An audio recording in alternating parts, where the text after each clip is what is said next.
Party के प्रदेश अध्यक्ष करण माहरा की अगुवाई में कांग्रेस की हाथ से हाथ जोड़ो यात्रा का आज विकासनगर में आगाज किया गया, जो विकासनगर मुख्य बाजार स्थित कांग्रेस कार्यालय तिलक भवन से होते हुए हरबतपुर चौक पर जाकर संपन्न हुई। इस दौरान रैली से पूर्व कांग्रेस भवन में पार्टी कार्यकर्ताओं ने प्रदेश अध्यक्ष करण माहरा का भव्य स्वागत किया, जहां करण माहरा अपने संबोधन में केंद्र और राज्य की भाजपा सरकार पर जमकर बरसे, जहां उन्होंने कहा कि केंद्र में जब से भाजपा सरकार आई है तभी से महंगाई चरम सीमा पर है और बेरोजगार युवा परेशान है।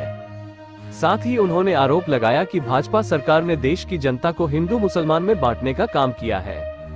कहा कि नफरत की इस खाई को पाटने के लिए और एकता का संदेश देने के लिए भारत जोड़ो यात्रा निकाली गई। वैसे ही प्रदेश में हाथ से हाथ जोड़ो अभियान के तहत सभी को एक सूत्र में पिरोने का काम किया जा रहा है।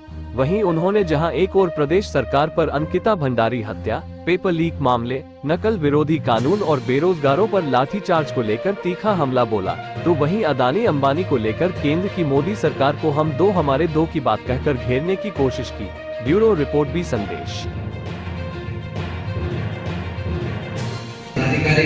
यूथ कांग्रेस के अध्यक्ष चौहान जी, मातृशक्ति मेरे बुजुर्ग और उपस्थित सभी साथी,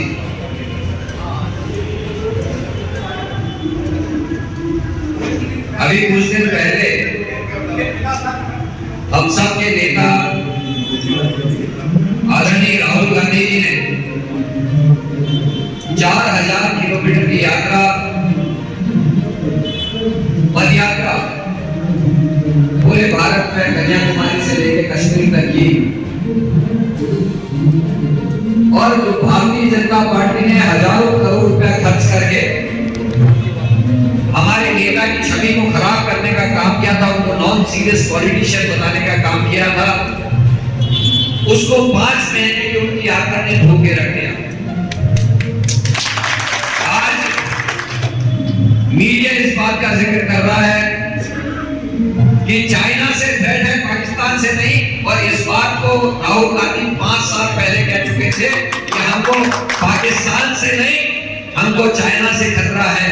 और आज जब 74 किलोमीटर अंदर तक चाइना घुस गया भारत की जमीन में, तब समझ में आ रहा। राहुल गांधी का अभी का संबोधन आपने रायपुर का सुना होगा, उन्होंने कहा कि बहादुर वो होता है जो अपने से ताकतवर से लड़ता है, बहादुर वो नहीं होता जो अपने से कमजोर से लड़े। और पाकिस्तान से नहीं, हमको चाइना से लड़ने की तैयारी करनी है। और भारतीय जनता पार्टी को जो लोग मजबूत कह रहे हैं, पैसे की वजह से, कॉर्पोरेट्स की वजह से, उनको ये याद रखना चाहिए कि कांग्रेस ने उस समय लड़ाई लड़ी थी जिस समय अंग्रेज पूरे विश्व में राज कर रहे थे। उस राज करने वाली ईस्ट इंडिया कंपनी और अंग्रेजों के खिलाफ कांग्रेस ने तब लड़ाई लड़ी जब भारत का आदमी बहुत कमजोर था, गरीब था। उस समय कांग्रेस ने अंग्रेजों से लड़ने का काम किया। हम भारतीय जनता पार्टी की ईंट से ईंट बजाने का काम करेंगे। आप सबको याद होगी जब हम छोटे थे, गंगा जमुनी तहजीब थी, चाचा ताऊ भाई कैसे हो, चाचा जी कैसे हो। ईद में मैं भी छोटा छोटा था, पता था ईदी मिलती है। हम लोग मस्जिद के आसपास जाके अपने जो मुसलमान चाचा दादा लोग थे, ईदी दो करके ईदी मांग लाते थे। और होली में अब तो बच्चों के बाद कुरकुरे हैं, समोसे हैं, दुनिया भर की चीजें हैं, माँ बाप पैसे भी देते हैं, चिप्स भी खा रहे हैं। हमारे टाइम में नहीं मिलता था कुछ। अगर महीने में बाप ने दो टॉफी दे दी हुई तो होली में गुजिया लेते थे, घर घर जाकर उसको डब्बू में इकट्ठा करते थे।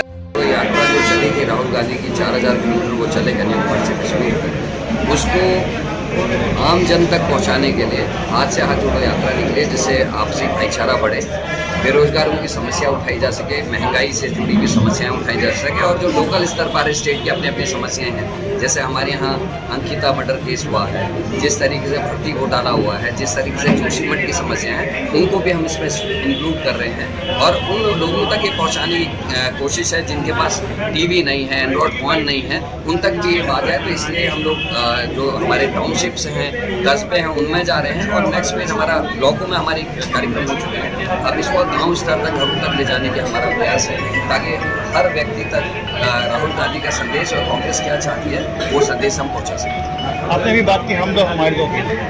निश्चित ही देश पे अजीब सा बयार है। इंदिरा जी के टाइम में हम दो हमारे दो का जो नारा चला था वो जनसंख्या को नियंत्रण करने का था, ताकि जनसंख्या ना बढ़े और देश तरक्की कर सके। इस समय हम दो हमारे दो का नारा है।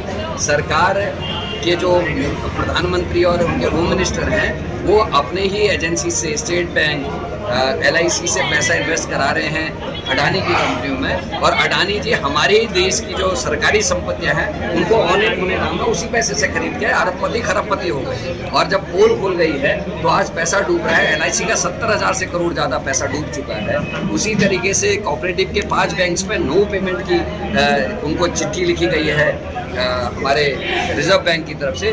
SBI का बहुत सारा पैसा डूब रहा है। तो निश्चित ही इसमें आम जन का जो पैसा SBI में, LIC में, अन्य जगहों में लगा है वो खतरे में है। तो इसके लिए देश को जो दिक्कतें आने वाली हैं उसके लिए हम जनता को अवेयर कर रहे हैं और हम दो हमारे के नारे का विरोध कर रहे हैं।